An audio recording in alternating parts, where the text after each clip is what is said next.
they very well might get a short little video gate. If you want to A/B your microphones real quick, I'll record it on the Imperial II. We'll throw that up there on the Classic Radio Roundup warm-up session. Okay, well, that sounds like a good idea. I think I tend to agree with you though, because I'm listening to the monitor and I like what I hear on this better anyway.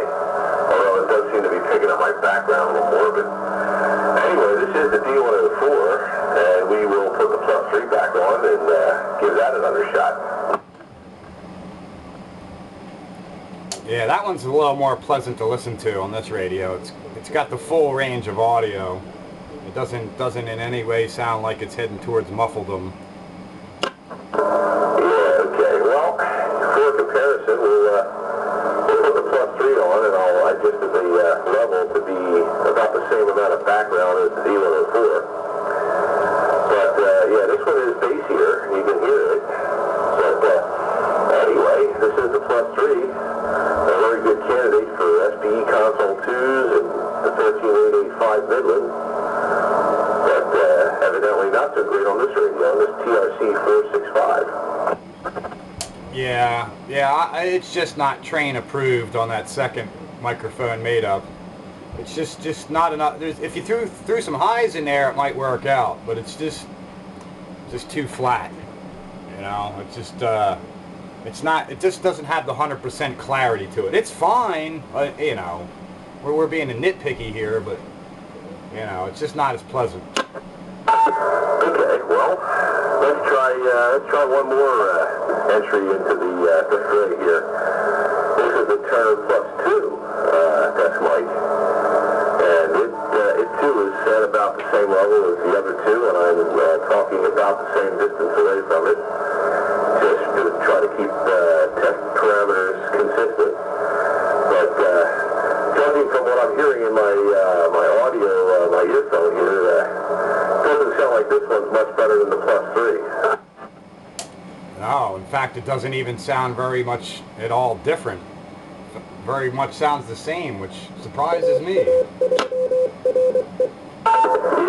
it does. Because it should be different. +2 is definitely a different sound than +3. Now, what the heck? We'll try one more combination here, and this one should really sound like crap. So we'll see here.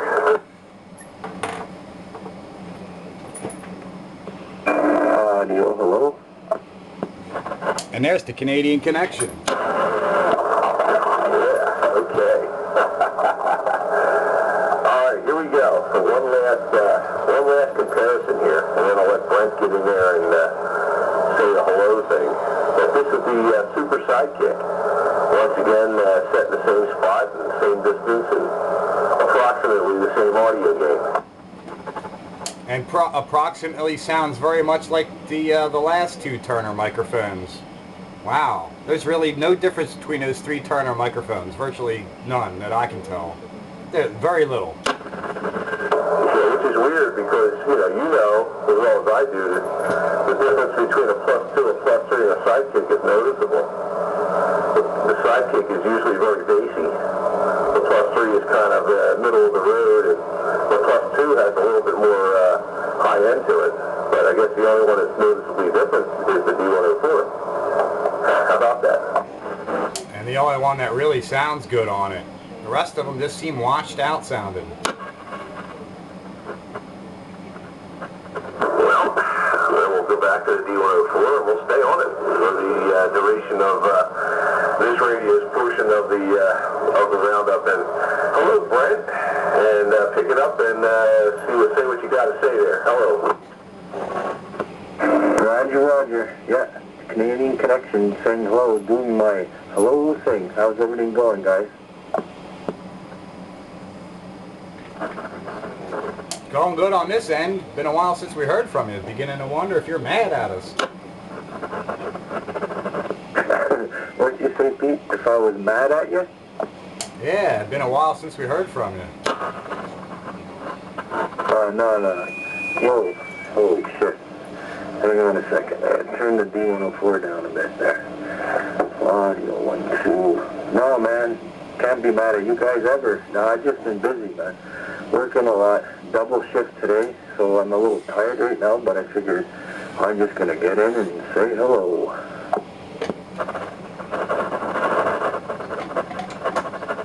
Well, I'm glad you did.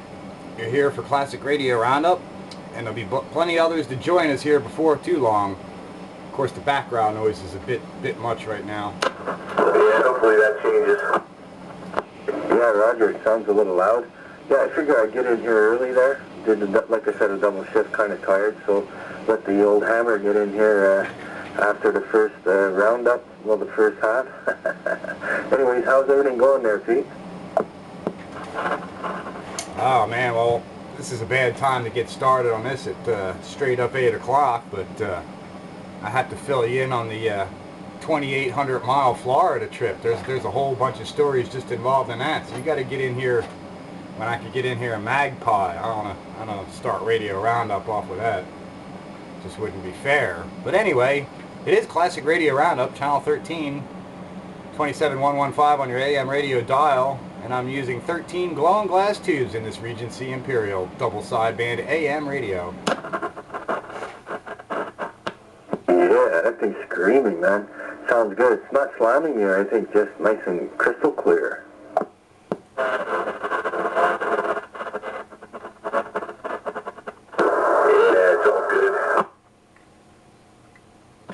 How about you, Bagger? What you been up to? How's everything going? How's the family? Well, I would say everything is good. I'm still waiting for spring to get here and stay here. Every now and then we get a little teeter, and then we get thrown back into the crap weather again. Yesterday was a blustery 45 degrees, and with the strength of the wind, it felt like it was 30 degrees, and sat out and watched my daughter play softball, and I had multiple layers on, and I was still cold. Fortunately, the next time she plays, it's supposed to be quite a bit warmer, so hopefully it holds true. Oh, yeah, I hear that, man. I think it was Saturday. I was sitting on the deck up north of the cabin and had a t-shirt on and shorts. It was beautiful. And then now we got all this blistering cold weather coming in here. It's just, the old man winter doesn't want to leave. Yeah, Wednesday a couple of weeks ago, I was riding my motorcycle in Florida in 78-degree weather and sunshine. The next day, I'm in North Carolina, running into Virginia in a snowstorm. Like, well, vacation's over, and it hasn't gotten warm since. Hope you had your snow tires on. It was one of them good dry snows, man. It wasn't even sticking to the road, me, or anything else. It was just one of those things to let me know I was alive and give me something to talk about. If I was going to drive through a snowstorm, that would have been the one. And I'm thinking to myself, well, in 2,800 miles and 18 days of riding, the only precipitation I'm riding in is snow. So I'm thinking to myself, better cold and dry than cold and wet. Yeah, well, I guess that will be something you'll never forget. That would be one of those rides. It was one of those rides. Yeah, that's one for the books. Yeah, but only a week before I was riding around Main Street Daytona in a t-shirt. Yeah, that's even more better. That's right. I've been there. I did it. I got it in the logbook. We still got a foot of snow up north. Still a foot of snow on the ground? Yeah, up at my camp there, it's about an hour and a half away from my house. We still got a foot of snow up there. I don't think we got a foot of snow the entire year total. Nah, no way. And the biggest snowstorm we got was the one we got in March. Was what? Well, it snowed all day, but it really didn't amount to much. Maybe 2 or 3 inches before it all melted away. Yeah, it all depends on where you're at. Some people got 3 or 4 inches. I got barely 2, and then it melted. Yeah, we got like 4 or 5 feet up north at the cabin, and down here I think overall was about 3 feet, maybe 4 feet. keep it up there. Come on. Stop sending it down here.